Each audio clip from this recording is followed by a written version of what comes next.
Why are people from Gen Z and on so mentally ill? Why are the rates of people being more mentally ill getting higher and higher? Because people seek help now. Mental illness was also quite big in past generations. The current one just think it's better to see a therapist than getting home in the 50s and beat the wife. One of my favorite sayings is, people go to therapy to help deal with the people who won't go to therapy. I think that about sums it up, lol. Simply, people are more willing to get diagnosed now.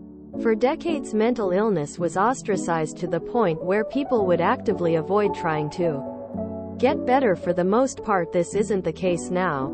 Cynically and anecdotally, I'd also think that social media and general access to negative news and opinions also affects our well-being. A little while back I stopped reading anything but sports news for this exact reason. I'm autistic. Diagnosed. Christmas is interesting for me because, on one side of the family, everyone is very obviously autistic. From 70 plus YO grandma to my 40-something aunts. But only myself, diagnosed at 27, and my cousin, a toddler, are diagnosed. I just have to sit there and pretend I don't notice that everyone is autistic. To be clear, I don't see autism as an illness. But if an entire multi-generational family of autistic people can be overlooked, so can mental illnesses. 1. Social media. 2. Global uncertainty. 3. The basic living costs. Partly because we have started to realize mental health's importance. Also, the constant influx of media and social media being bombarded to us from a young age is depressing. We've grown up in a generation of greater awareness but also constant reminders of the world's problems. However, as someone younger, I will say that there has also been an ongoing trend of romanticizing mental health issues, which is troubling. I've seen more and more people starting to accept their mental problems and try to shape their surroundings around them rather than the opposite. There's a line between being aware and dealing with your mental health and letting it become an integral part of your identity that you won't let go. I've done it myself and it held me back from getting off my depression. Mental health awareness is everywhere on the internet.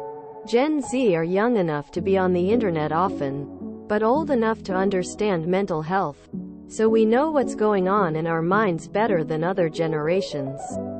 We're not more mentally ill, just open about and aware of ourselves. There are a number of reasons for this. First, mental health issues and learning difficulties are being diagnosed now. Previously they were just left undiagnosed and people just had to get on with it. Secondly, I believe our unnatural lifestyles are playing a huge part of it. We're getting screens shoved in our faces from as young as being a baby. Everything is too convenient. We have become addicted to our phones. Stood waiting for a bus. Pull the phone out. In an awkward position. Pull the phone out. Sitting on the toilet. Pull the phone out. We have conditioned our brains to be constantly bombarded with input, and we are tethered to the world around. And when that input stops, we can't cope with it. Worst of all, this input isn't giving us a good time. It's keeping us normal, so we crave more. And we can't get it, so we get depressed. When I was a kid, there was joy when cartoons came on the TV at 3:30 p.m. Now kids can watch cartoons whenever and wherever they like. Where's the joy in that? Where's the achievement? What's there to look forward to? I used to look forward to the newspaper being delivered so I can see what's going on, and read the comic, and do the crossword. Now I can pull that whenever I want. What is there to enjoy anymore? Nothing. Thirdly, and this might prove unpopular, but I do believe that there are an increasing number of people playing on learning difficulties and mental health. I speak to so many people who are very proud to announce that they have ADHD, autism, or are neurodivergent, or that they have depression and anxiety. Most of these people haven't been officially diagnosed, but they diagnose themselves because they want an excuse, because they find things challenging and believe others don't. Furthermore, some people relish in the fact that they have a condition because it makes them feel special and like they should be given special attention as a result. Also in the UK, the benefits system is excellent, so if you can convince a therapist you have mental health issues, you can generally avoid having to go to work and live a decent living with disability payments. Unpopular opinion. I think a lot of people are being gaslit into believing they might have a mental illness in order to line the pockets of charlatans, grifters and pharmaceutical companies, because of all the problems generations before them made, like global warming, inflation and war. But most of the older generations ignore them. The younger generations are expected to fix it all, and if they complain about it, they get cussed at for being whining babies. But if everyone keeps living like we do now, it's kinda impossible. I also don't really think there are more people with mental issues now than a few years back, but people now actually seek help. Back in the day almost no one did that because it isn't cool. They were born into an insane world they didn't create. I'm hoping for everybody's sake they can fix it. We live in a modern world, but we're not evolved for it. We have to adapt to the new technology. Gen Z is the youngest. They've had the least time to adapt. Add to that the pressures of the modern world lead to a flight or fight response, which is inappropriate when dealing with angry social media or near-miss car accidents. Stress happens when your mind is worrying about making the rent but your body is responding like you're being chased by a bear. Finally, lack of exercise and modern sugar food leads to negative mental outcomes. Oh, and new super drugs like meth and fentanyl. Advancements in the ability to diagnose by professionals and the reduction in stigma. People no longer are expected to toughen up and suffer in silence. These may be contributing factors. I'm Gen X. A lot of my peers and myself also struggle. If we look close, so do the boomers. They deny it. We were always taught to be ashamed of it, so we don't share as publicly. It's all about visibility. My husband is a clinical psychologist, and people are not getting more mentally ill.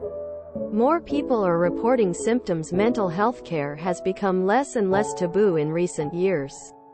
The internet has created safe spaces for people to convene and talk about their situations, and it's also provided a lot of information on mental health to the regular person. Don't be afraid. Be glad that there are becoming more and more resources for people to feel comfortable addressing their mental health concerns without judgment. Always remember that statistics always come from data that has been reported. It doesn't account for all of the unreported cases. The world is finally embracing the fact that mental health is as important as physical health, and people are getting well now because they're able to more easily identify what they're experiencing. And they have a place to ask questions without fear. You don't think boomers are mentally ill? Depression doesn't exist. Just put on your boots and take it like a man. My dad, who's been a raging alcoholic since 13. Because the idea that we shouldn't bottle our feelings and instead be open about them is still a new concept, and Gen Z are embracing it. I'm willing to bet a considerable amount of people from older generations have similar levels of mental illness. Just they suffer in silence and abuse drugs and alcohol to cope. There are two factors at play here. 1. In the past it was considered weak to have mental issues. So a lot fewer people who had legit problems came forward or were diagnosed as such. 2. Now that it's more widely accepted, everyone who gets a headache for more than 30 seconds suddenly has a mental health issue. It's a very popular scapegoat for the lazy and the entitled who make poor life choices. Unfortunately, these types of people take away time, effort, and resources from people who actually are suffering from mental health issues. Sadly, it's being reported by many therapists and psychiatrists that a lot of Gen's kids are faking mental illness and don't actually have BPD, Tourette's, and other serious mental health conditions because they think it's trendy or popular, cool to have it right now. They aren't more mentally ill. I think we just have a better understanding of mental health at the moment than in previous generations. If you enjoyed this video, please check out our playlists full of similar content. Epicaricast is like doom scrolling for your ears. Please like, share, and subscribe.